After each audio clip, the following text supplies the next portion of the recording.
24 skyrius. Dvasinė branda. Dvasinė branda nėra stotelė, kurioje viską supranti. Tai būsena, kurioje gali nežinoti, bet vis tiek būti taikoje.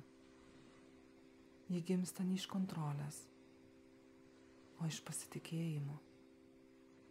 Ne iš to, kiek sukaupi žinių, bet kiek išdrįsai mylėti, nepaisant visko.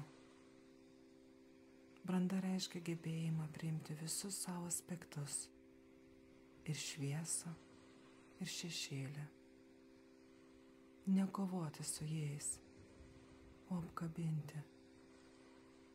Tu nebesieki būti geresnis, tu tiesiog esi.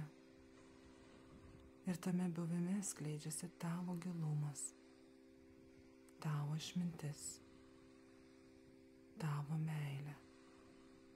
Šiame etape tylos tampa daugiau nei žodžiai.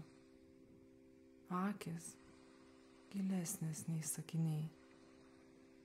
Tu kalbi mažiau, bet kiekvienas tavo buvimas kuria erdvę kitiems grįžti į save. Dvasinė branda – tai švelnumas, kuris neturi intencijos keisti, tik būti, šviesti, priimti.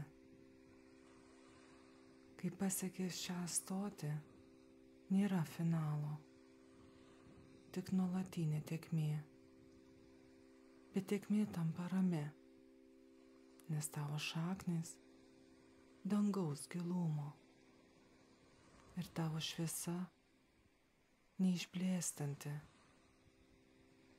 Tu esi nebe keliautojas, tu esi kelias.